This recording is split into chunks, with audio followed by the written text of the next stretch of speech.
I understand that you might be beginning to look at this. And the amount of people that say, Barbara, I've got this, and there's this great big long fancy name. Have you noticed they're giving things really fancy names now? And I don't know what their reason is for giving these fancy names. And one name was incredibly long, and I Googled that. Heavy bleeding.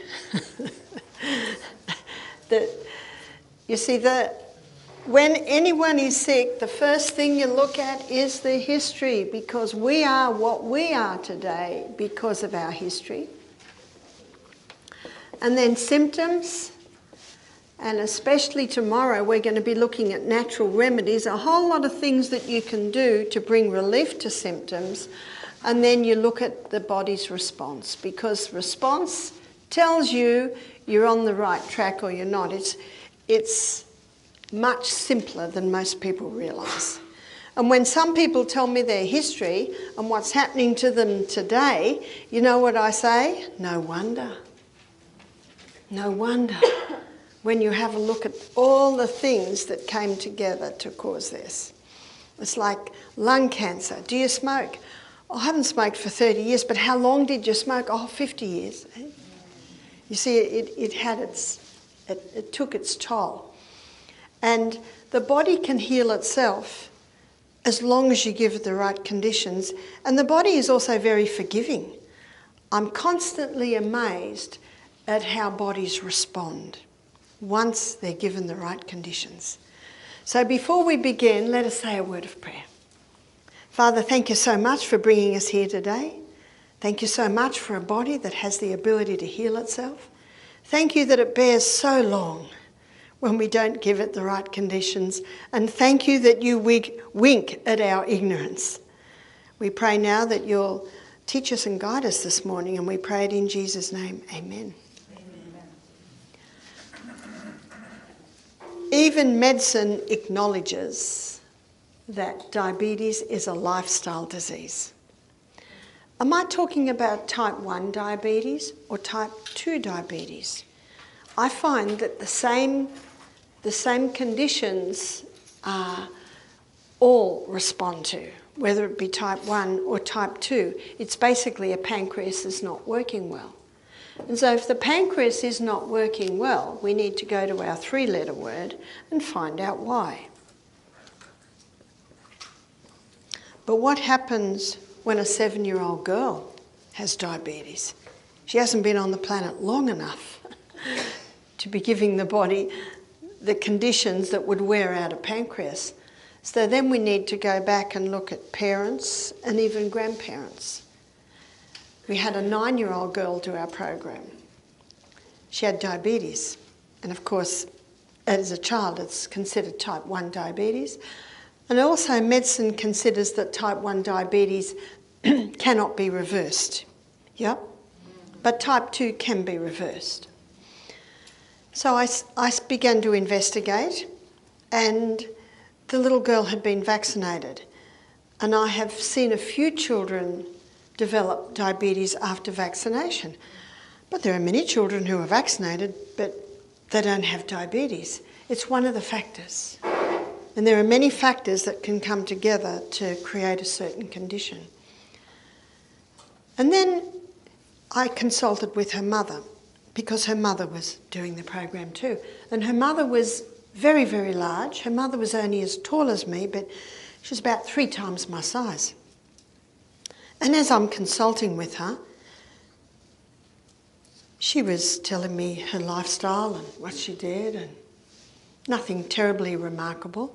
Then the little girl said, "Mum, tell her." And the mother looked a little embarrassed. And the little girl said, "Mum, you've got to tell her." And the mother looked very embarrassed again. So the little girl said, "She eats a bag of candies a day." A bag of candies. We call them lollies. Do you call them candies? Yes. They're sort of sweet things. They're sugar. And people suck on them, apparently. Lollipops. Do you call them lollipops? The one stick? How can I say to that mother that years and years and years of eating so much sugar has worn her pancreas out to the point that it has compromised her pancreatic DNA, and she's given a compromised pancreatic DNA to her child. Now, I don't have to tell her that, because as she hears the lectures, her heart is struck. And many times I've had to say to mothers, don't beat yourself up over this. You did not know. You did not know. And many are sick through ignorance. And as people listen to the lectures, they start to see where maybe different things may have contributed to what's happening to them. But they also, and I'm sure it's happening to you, think about their family members, their neighbours, and they think, I think this would help, or I think this. But do you know that you can't go and tell them, is that right? You can't.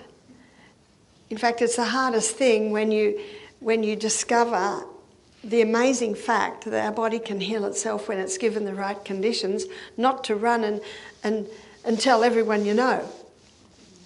And what will they label you as? A bit of a fanatic. Do you know your best message is your life?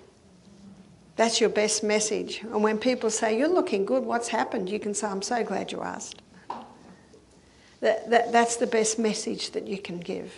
Because there are so many different messages out there. And so many people watch the television. And it's very hard to turn the television off once it's on. And the ads, wow, some of the messages, they're not true. They're not true, but when something is given enough, the brain is such that it actually starts to think it must be true. But that's why God says, I've not given you the spirit of fear, power, love, and a sound mind. A sound mind assesses all the evidence. All the evidence. So I'm going to present the evidence this morning. And we're first of all going to go to the CBD, the Central Business District of the human body, which is the inside workings of the cell.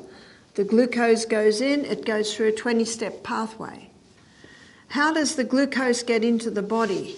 Here's our pancreas, and our pancreas releases hormones that balance our blood glucose levels. And one hormone that's released is insulin. Insulin's the hormone that gets the blood sugar level down. And there's another hormone that the pancreas releases. It's called glucagon. And that's the hormone that gets the blood sugar level up again. So these two hormones are released by the pancreas to balance, maintain our blood glucose levels.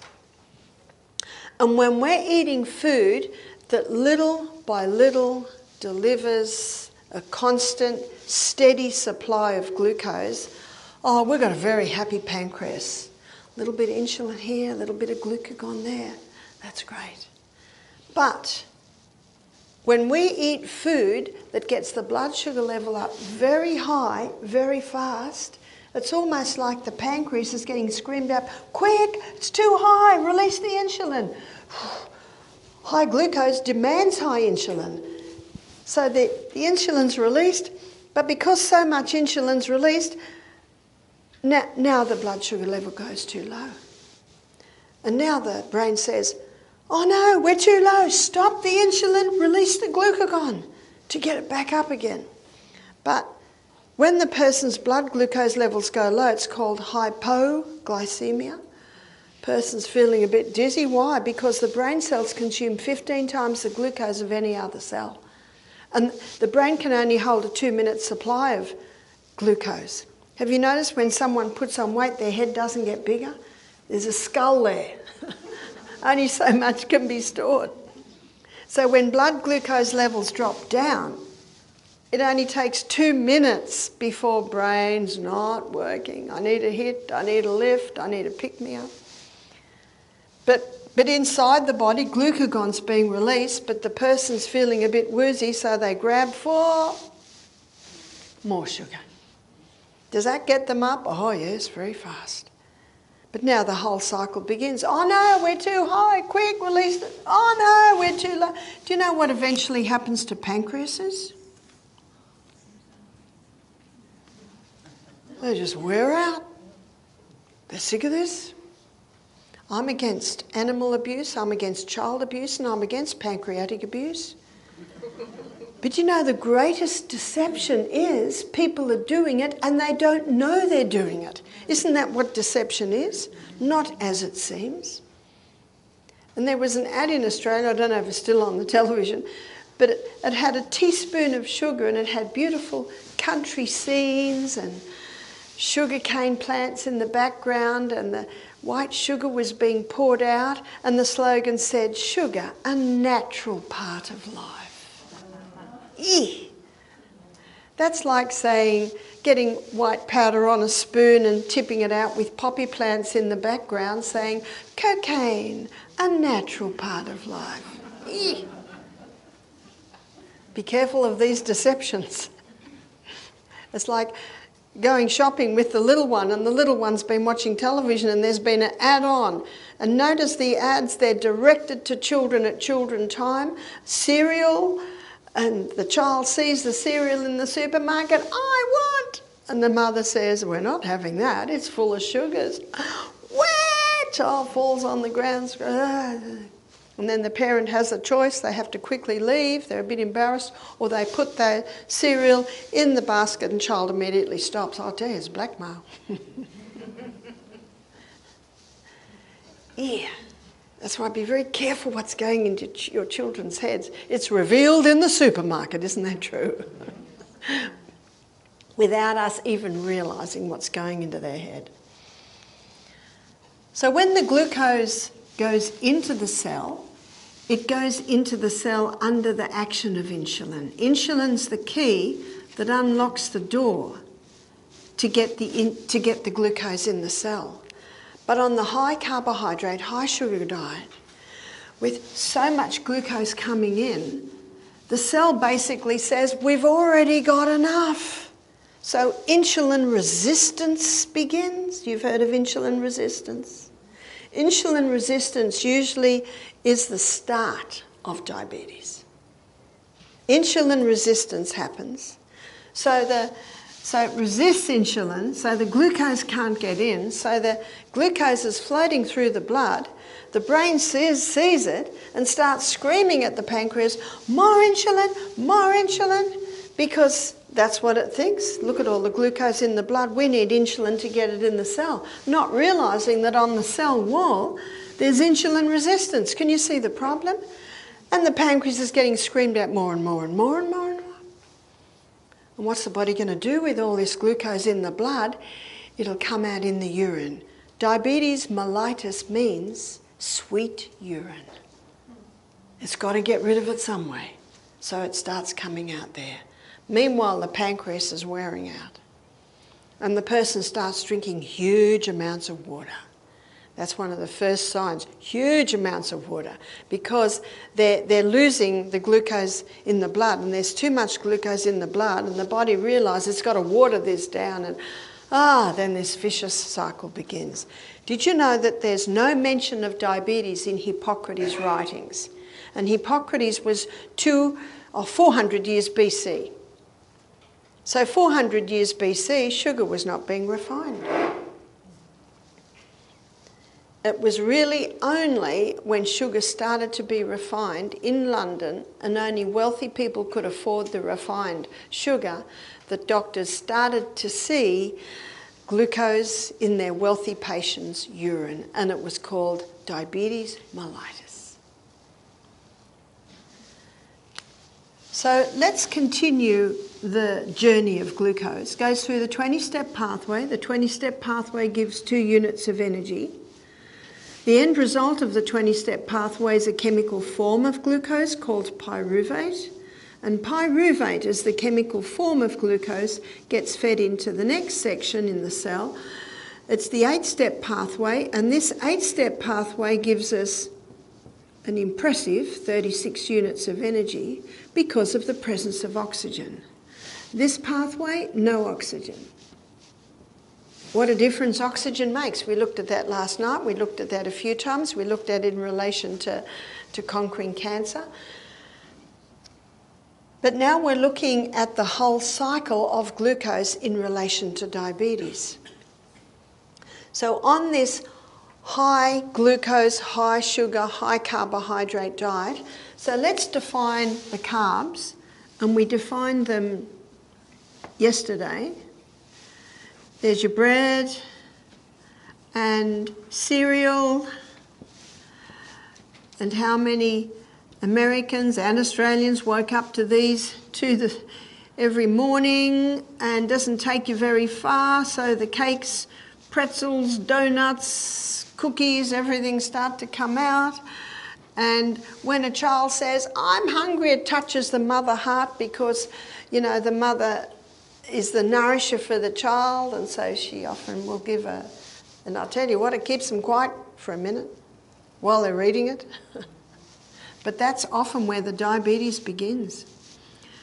Also pizza, pasta, the high carbohydrate foods. And potato is in there too, and I'll show you why in a minute. And then, of course, the pure crystallized acid extracted from the sugarcane plant is the other carb. Many people today are living on the high carbohydrate diet. We looked at that previously in relation to how, I don't think anyone chose to eat that way, it's just there, it's just fast. And when you live way out on the farm, this is not fast food. When you've got to make this takes a long time. What's fast food down on the farm? There's your fruits and vegetables. Apple straight off the tree in the mouth. I was at Lizette's yesterday, plum off the tree, can be eaten immediately. There's your fast food. But in the towns and in the cities, this is the fast food. And because down on the farm, where you're making all your own food, this is not fast food. It's almost the message from nature is bit less, bit less. And when I was reading the history of Italy, do you know, traditionally Italians lived on thick minestrone stews and soups. And the pizzas and the pastas were like special occasions. And I can understand that. Great big pot of stew on the stove, it can be just popping away all day, but it takes a bit of work to make the pasta and the pizza. A lot of Americans and Australians think the Italians live on pasta and pizza every day, but it's actually, traditionally, it wasn't quite like that. In her book, Gut and Psychology, Dr. Natasha Campbell-McBride, she looks at the history of many nations. And she said, do you know that traditionally many people lived on these thick stews? They were just quick, they were just easy. And the people could come in from work and there it was, nice big hearty stew.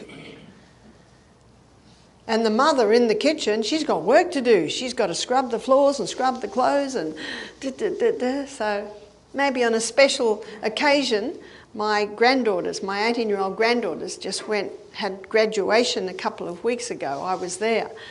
My daughter and I got up at 4:30. We cooked all morning. And the people started coming up too. You do that for special occasions.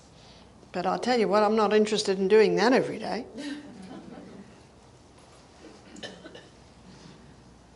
So this high carbohydrate diet, it causes a release of high glucose. And number one, the glucose is sent into the cell, into the energy cycles. But we've still got a lot of glucose left over, so now it's stored like a little bunch of grapes. And they're quick release glucose stores. These quick release glucose stores are called glycogen. And this is the fuel that you used this morning on your morning walk, was your glycogen stores. That's why you don't eat before you exercise. Otherwise you'll have trouble because, 1,200 calories are required to digest a meal, and when you're exercising, the muscles are saying, we need it, and the stomach's saying, we need it. But if you exercise on an empty stomach, all the energy can go to your muscles to exercise. All you need to do is to ensure that you drink water. But on the high carbohydrate diet, still got lots of glucose left over, and now it's stored as fat. And what's happening on this high carbohydrate diet in America, in Australia?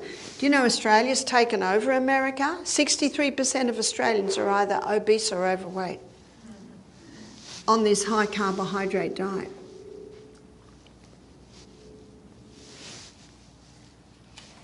And so what's happening today with diabetes is that not only is the pancreas being worn out because of the high carbohydrate diet, but also many diabetics are carrying excess weight because this constant high glucose, insulin's got a one-set mind. It's I must store, I must store, I must store.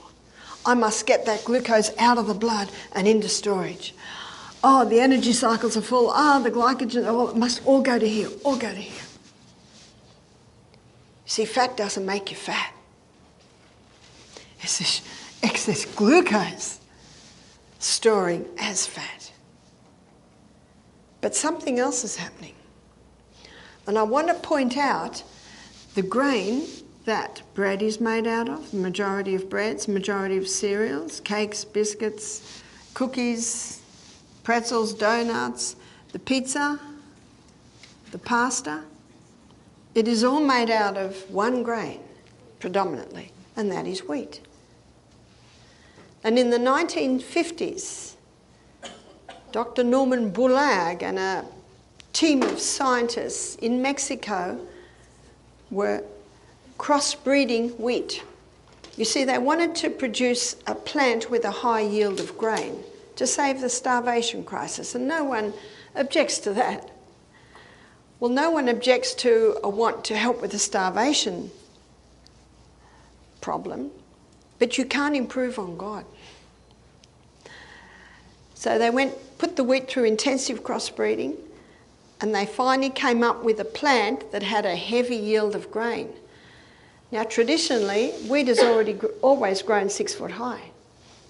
And before the grain was fully developed, the stalk broke. It was just too heavy. So they went back to the drawing board. This is over many years. They started in the 50s. It wasn't until the 1970s that they'd finalised their product. Now the wheat grows this high. Have you noticed? It only grows 2 foot high. It's got a thick stem so that it can hold the heavy yield of grain. And some farmers are testifying they're getting 6 to 8 times more grain per acre. Oh, they love it. They've got to pay their bills. So I think it was 1976, Dr. Norman Bulag got a Nobel Prize for his hybridised wheat. Because it was just wheat, they did not think they had to do any safety studies. It was rushed through with no safety studies. Sounds like something else, doesn't it? Rushed through with no safety studies. Always be cautious of anything that hasn't had the proper safety studies. Rushed through. So by the end of the 1970s, this wheat's going worldwide. So by the 1990s, every bread, cereal, cake, etc., pizza, pasta is all made out of the hybridised wheat. It's only now that we are beginning to see the problems that this has caused. And what I want to show you today is what it did to the starch structure. So the starch structure that was produced in the hybridisation of the wheat is called amylopectin A. Amylopectin A is the starch that was produced in the hybridisation process. And this amylopectin A causes a massive blood sugar level rise. I'll show you. So this is where blood sugar level, that's normal blood sugar. It gets it up very high, very fast, and then there's always a corresponding drop. That's your A.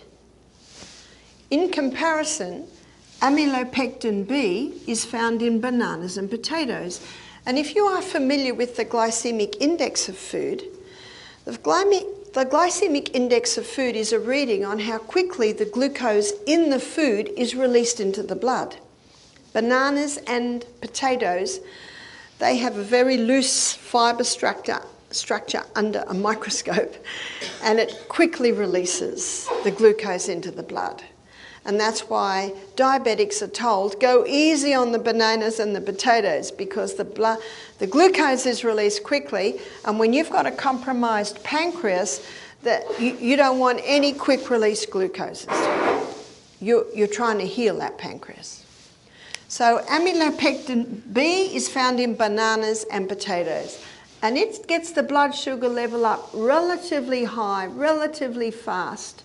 And so, again, a corresponding drop. Amylopectin C. I like to use keys to remember things. So think of B for bananas, C for chickpeas, lentils, kidney beans, lima beans, all your legumes. You'll find amylopectin C. And those legumes give a lovely steady rise, lovely steady maintenance, lovely steady drop. What does every cell in our body want? They want this steady, sure delivery of fuel, not the quick highs, because quick highs always come with corresponding dumps. That's why William Duffy's book Sugar Blues is called Sugar Blues, because what does sugar cause? The blues. Because you get this initial high and then you get this corresponding dump. When the pancreas is constantly exposed to these quick highs and quick lows, that's what wears it out. So can you see here that this hybridized wheat of today is a big contributing factor to the diabetes we're seeing? Let me show you on the glycemic index. So glycemic index,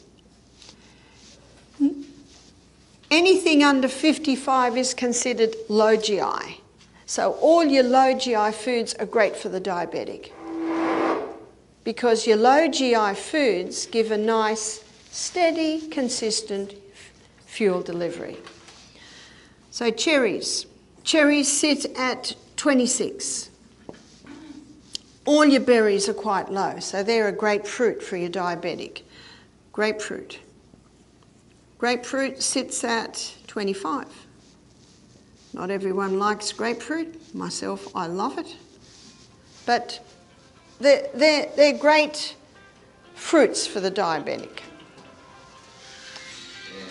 So sugar. Where the sugar is white, trying to shut it off quickly. Yeah. A reminder, phones off please. So sugar, whether it was white, whether it was tan, whether it is brown, got that? It sits at 59. That's not a surprise. White bread. So the white wheat, we'll call it. White wheat sits at 69. Do you know what that means? A slice of white bread will get the blood sugar level up just as high, maybe even higher than a candy. And it's because of the amylopectin A that was created in the hybridization process. Remember what I said? It was rushed through with no safety studies because they thought, well, you don't need to do safety studies on wheat. The wheat went worldwide in the 70s. By the 1990s, this is all established. And you have a look at the explosion of diabetics, and that's where the explosion of diabetes began. There's about 500 new diabetics being diagnosed every day in Australia. I don't know the American figures, but I think it would be pretty close.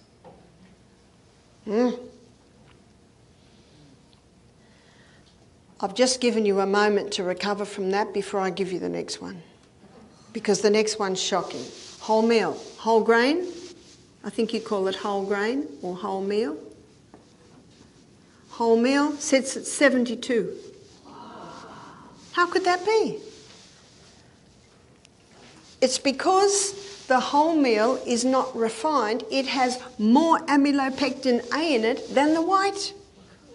My husband said, Barbara, what are you saying? I've just had a lady bring me up that say, Barbara says white bread's better than brown bread. Do you know wholemeal bread is superior in the fact that it has all the B vitamins, not refined. It has the fibre. But in relation to diabetes, it has more amylopectin A in it than the white. So what do I suggest? I suggest don't eat wheat. The good news is you can still get the ancient grains that have not been hybridised. So enkhorn or enkenhorn or spelt, now they're quite free, especially the spelt. Every Trader Joe's will have spelt bread, spelt pasta, spelt. You see it everywhere. That has not been hybridised.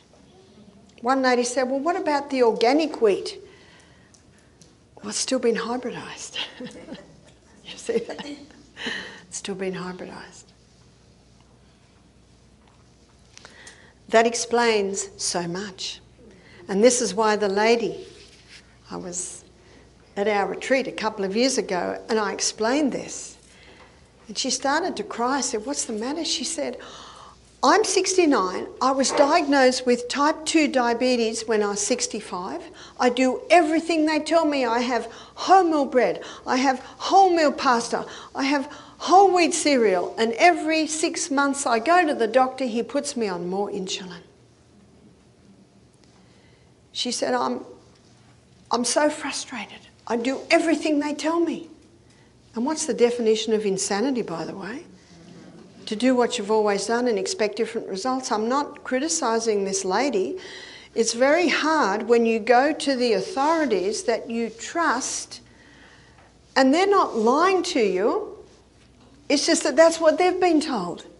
It's like my friend wanted to do a nutrition course. So she rang up the school. She said, can I have the number of one of your students? She got the student, she said, can you go to your textbook? Can you go to the back? Can you tell me who funded the study in the textbooks you're being taught in the nutrition school? Oh, the wheat industry, the grain industry, the dairy industry, the sugar. Yeah.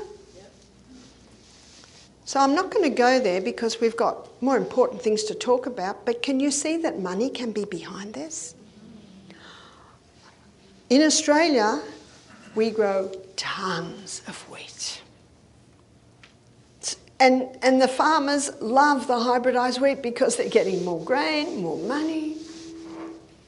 They're up to their here in debt because they have to buy this huge equipment. Can you see this thing's big?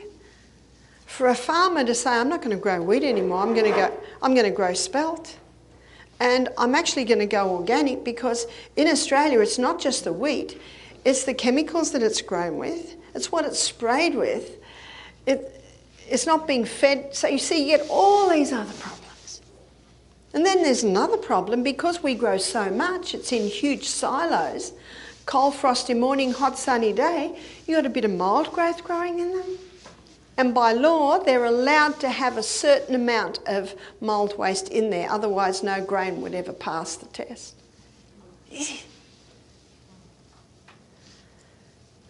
Right. One man said, Barbara, you're wrong on the wheat. He said, I eat wheat and I don't have diabetes, I don't have these problems. I said, yeah, but look at you. You're 45, you're incredibly fit, you exercise every day, and wheat is not a huge part of your diet. I eat wheat, but not much. Sometimes I go months without even eating it. But if I had any form of health problem at all, I would not touch it. It doesn't mean you never eat it. Once you conquer your health problem, you might be able to eat it occasionally. I might go out to dinner with my husband and we might have a meal of pasta and sweet pasta. But if I had diabetes, I wouldn't touch that. Have you noticed that many shops today have gluten-free pastas, have gluten-free options? Because gluten-free intolerance is huge. If we want to talk about a pandemic, there's a pandemic. Is gluten intolerance. You had a question? What about other whole grains like millet, rye, barley, rice? You know, they have not been hybridised. I know in Australia, I know in the US your corn has been genetically modified. So you have to, and you know what the other problem is? How many people have cereal and toast for breakfast, pasta or sandwiches for lunch, pasta for tea, cakes, 100% wheat? And yet God gave us a variety of grains. Yeah? So if you had the spelt or the corn, Yeah. and made a bread with that, where would that be on your glycemic index? On the glycemic index, it probably sits fairly low, and especially if it's made into the sourdough bread. And you can Google. Well, I had some students last week that Googled glycemic index, and one glycemic index said that dates were low. The glycemic index I've got at home said dates are 92. And one glycemic said they were low, but anyway, I guess you have a look at a few glycemic index and work out the balance. And then the spelt, does that have the same chemicals put on it when it's grown? Not if it's organic. So if you buy spelt, it must be organic. Okay. Yeah. So as you just have a look at what you're confronted with if you're a farmer. It's a huge loss to actually stop growing the wheat and go over to a grain that's not going to give you near as much per acre. So it's a very confronting issue, and I recognise that. But I'm just looking at it in relation to diabetes. So this lady that was crying, she said, I'm crying because I've been so frustrated. She said, I'm crying because you've just solved the puzzle for me. It's the wheat. And so the question now is, well, why aren't the nutritionists telling diabetics to stop the wheat? So then we have to go back to who trains the nutritionists and the industries that are influencing I guess what they're being taught. If you want to explore this a little bit more, I'm so thankful for independent doctors who have written books. And the book is called Wheat Belly. Wheat Belly by Dr. William Davis. It's a bestseller. And he shows what's happened to the wheat. And he also explains the different starches that I've just explained to you there. And he shows that in detail. William who? Davis. D-A-V-I-S. William Davis. He's got decades of clinical practice up his sleeve, this doctor, and he shows the changes that he saw just by stopping the wheat. When you consider the original food plan that God gave Adam and Eve, and we'll look at that original food plan. It's found in Genesis 1:29. God said, behold, I've given you every herb-bearing seed which is upon the face of the earth. So we're going to look at the food. What's a seed? A seed is a grain. A seed is a legume. A seed is also a seed. So let's have a look at that.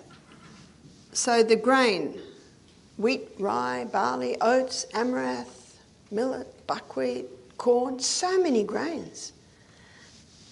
These grains are high in protein. That's good news. But regarding carbohydrate, they are very high. That's not right. How many here are from the grain department? Grain, grain, grain, grain, grain. The majority are from the grain. Another seed is a legume. What's a legume? That's your chickpeas, lima beans, black-eyed beans, cannellini beans. So many legumes. You go into an Indian shop, you get about 5 different types of just lentils. Red lentils, green lentils, blue lentils, brown lentils. Legumes are high in protein, but they are medium to low in carbohydrate. The fact is, the legume is about 1/3 the carbohydrate content that you will find in the grain. And remember, they're a nice steady low on the glycemic index. Seed. Pumpkin seed, sesame seed, sunflower seed, chia seed, high. in protein, low in carbohydrate. God said, behold, I've given you every herb-bearing seed. You see, what God designed was us to have a variety. And yet on this high carbohydrate diet, people are eating one grain, and that happens to be the grain that was hybridised.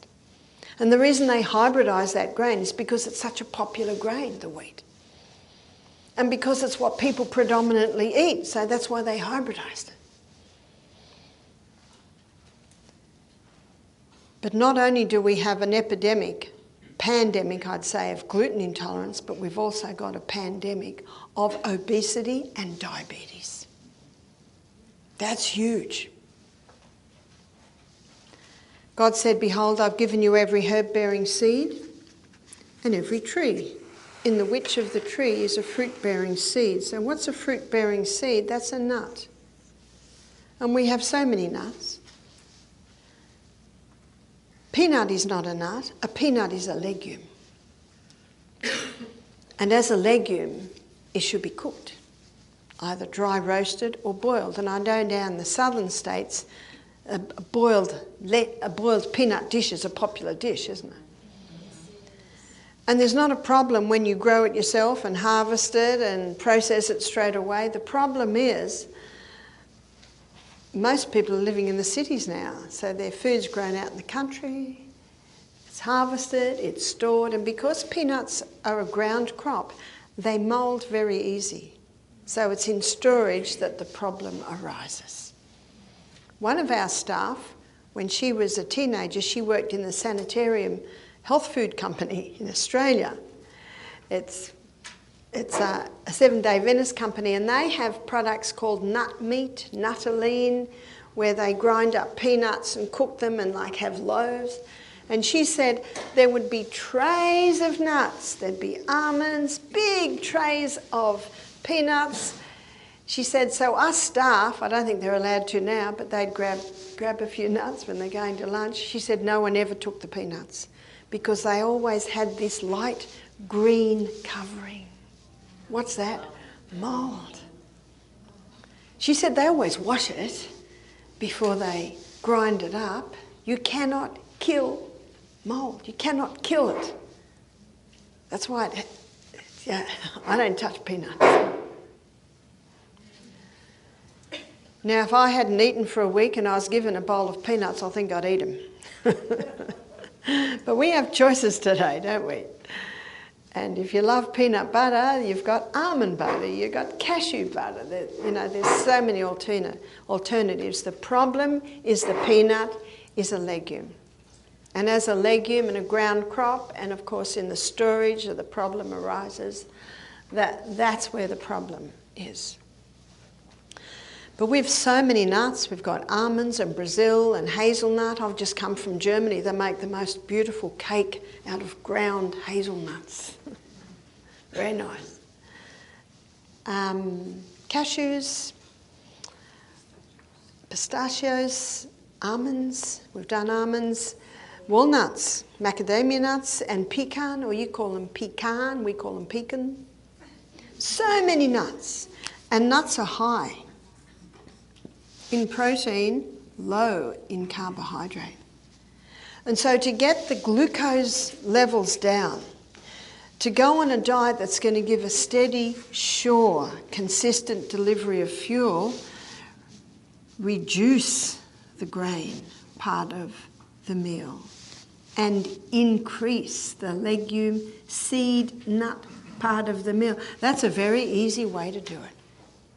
Very easy way.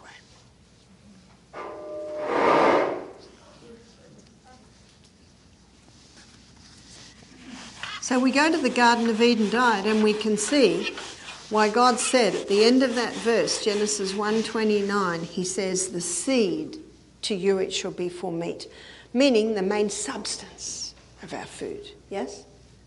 Quinoa, does it fall in the green category or the seed category? Well, quinoa and buckwheat are considered seeds, but they are really grains because they need cooking. Okay. Whereas an official seed does not need to be cooked.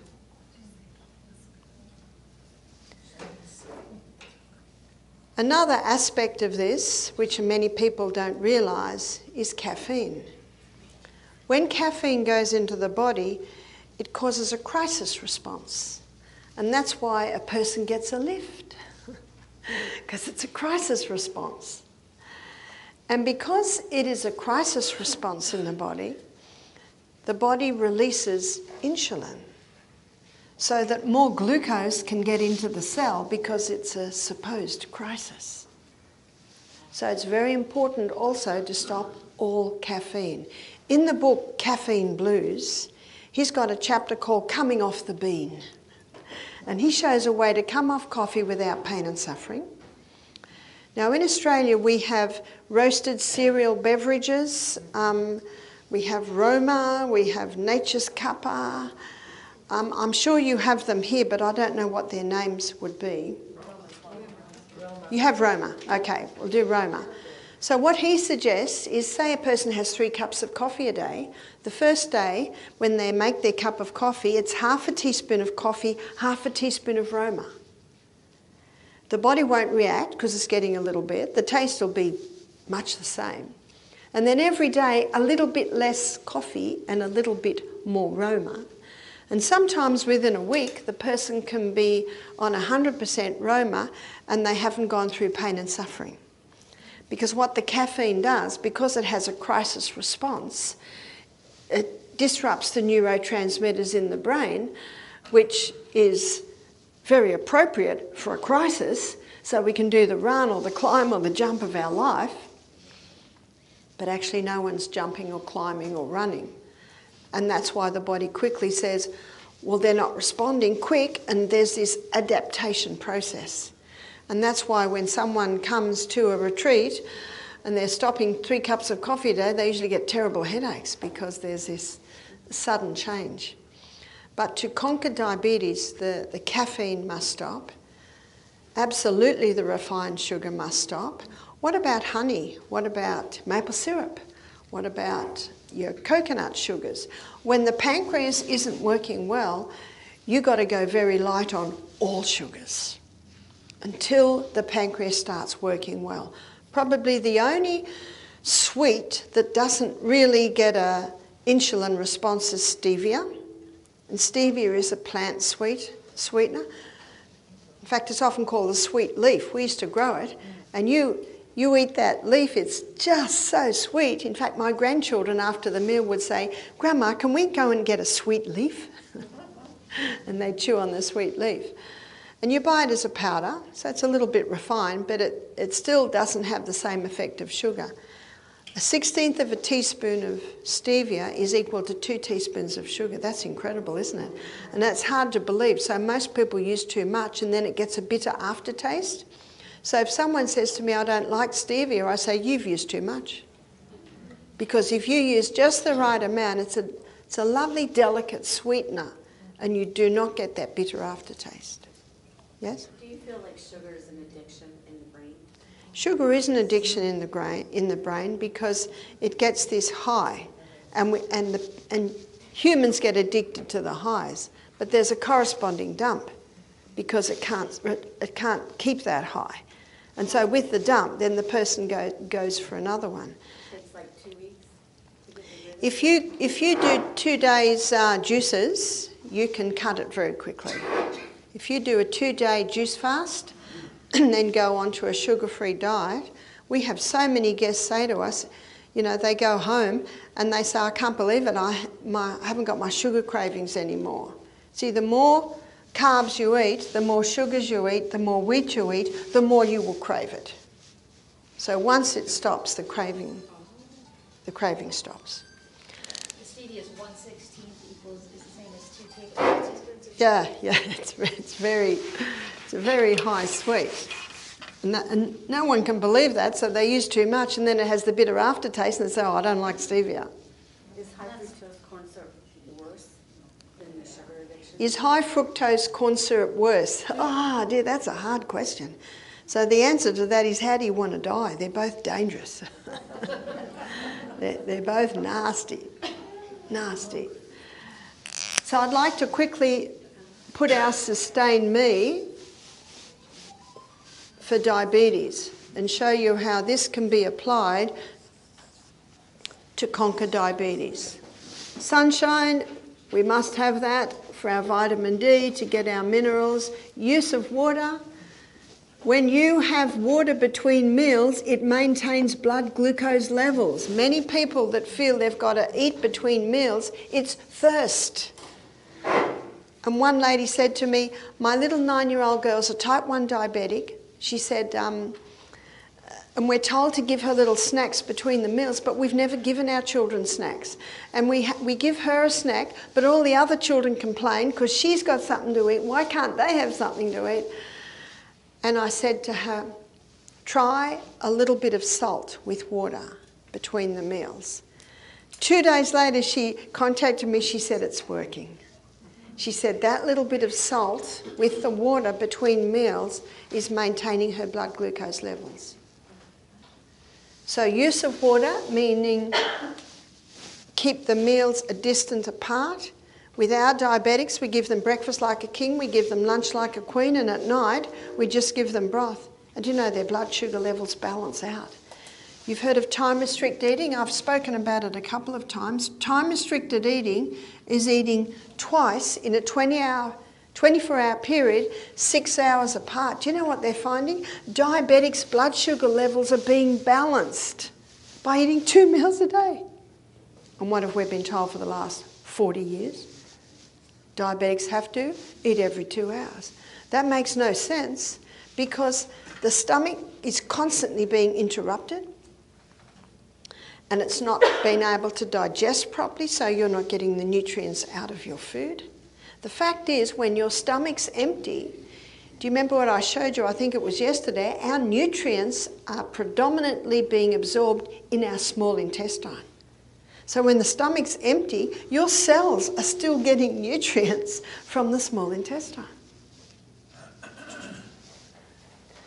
So drinking water, ideally 8 glasses of water. Now I have to do some adjustments in my brain, so we'll say 1 quart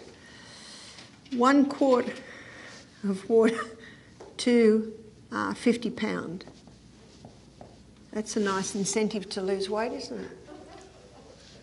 So that's approximately, now if you're 200 pound and you're thinking, I can't drink that much water, you don't have to drink that much water straight away. You ease into it. You ease into it. If a person's 150 pound and they're drinking 1 quart of water a day, that's 4 glasses. Start drinking 5 glasses. As the days go by, go to 6. Can you see how you just slowly build up to it? You just do what you can. Sleep. Tonight. Tonight's coming. Tonight's coming where I will show you that it is particularly in the early hours of the night that healing accelerates. Particularly between the hours of, at the moment, it is 10 and 3 a.m. That's when the body is at its peak in healing the body. So to heal the pancreas, we need to go to bed early and have 8 hours. If you're not used to 8 hours, again, you can train your body into those 8 hours. Trust in divine power. Stress. When we're stressed, it interferes with blood glucose levels. When we're stressed, it's like the body thinks the body's in a crisis. And so more insulin's released, more glucose is trying to get into the cell. So we've got to keep calm. And last night I showed you how breathing very deeply, remember God's LSD, low, slow, deep, through the nose, in and out of the nose. Abstain. To conquer diabetes, the specifics to abstain from is wheat. The specifics to abstain from is sugar. Caffeine. These must stop to conquer diabetes. Inhale through the nose. Inhaling through the nose means more oxygen's available for the cell, which means every cell in the pancreas is going to get 18 times more energy, which means it's going to be able to start producing the hormones in the pancreas more effectively. Nutrition. We've looked a few times at the 3 essential food groups. Fibre. Fibre slowly releases the glucose, and that's what the diabetic wants. Protein. The legumes, the nuts and the seeds, low GI, all of them. Fats. I have read some articles claiming that fats are causing diabetes. There are fats that heal and there are fats that kill. So the healing fats are the fats found in your nuts, your seeds, your avocados, your coconuts. And the 2 fats that have been predominantly used for centuries in countries where they'd never heard of diabetes is the coconut oil and the olive oil. So what are the killer fats? The killer fats are the altered fats. They're the fried foods, the deep fried foods, the fried foods that have been fried in your polyunsaturated fats that are already altered because they've been extracted with heat and chemicals and destroyed. Those are the killer fats, the altered fats. Also animal fats from animals that have been exposed to many chemicals. I was driving around with a man in Ireland a couple of years ago, and he's in his 80s now, but he said, I used to be a dairy farmer. I cannot believe the amount of antibiotics we used to give those cows. So that would have been in the 60s. Has it improved? Do you know 80% of antibiotics made today go to animals? I said, why did you give them so many antibiotics? He said, well, the udders were so full of milk that it put pressure on their hooves and their hooves had split. And when their hooves split, so what's going to happen whenever there's cell damage, students? Then the white blood cells come along, the neutrophils pass. So he said, we just used to give them so many antibiotics. And what's happening to the people that are eating the milk and the cheese? And see how it goes down the line. Moderation. Moderation in all good things.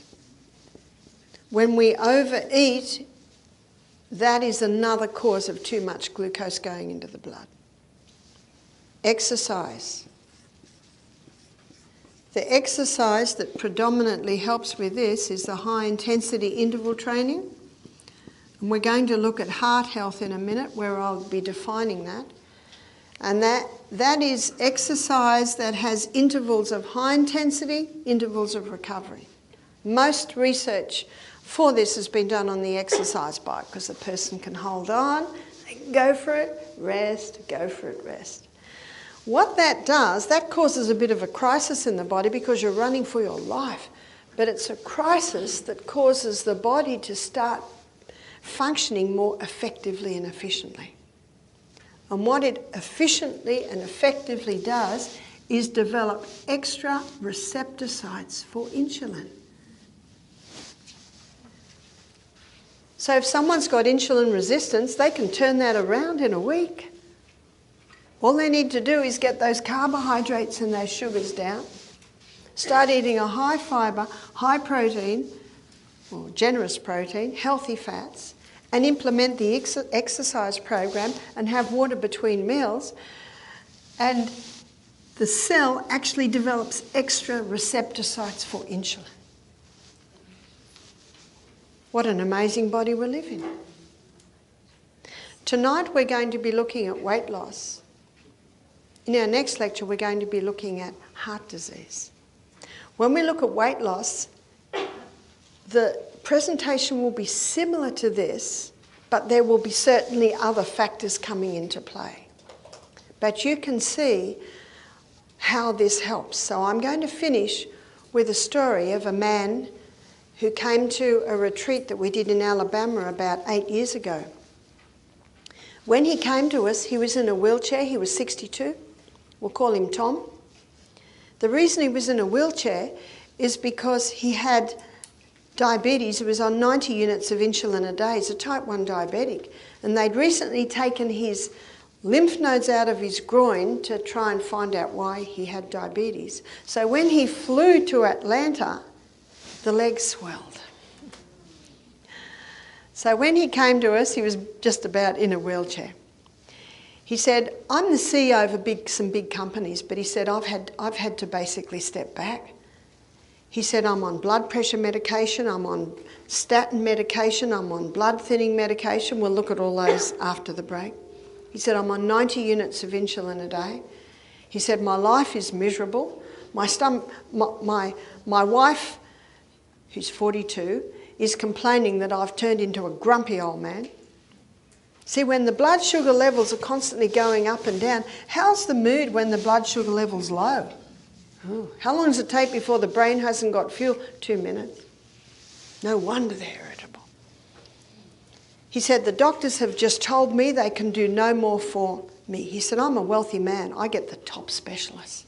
And they've just told me they can do no more for me.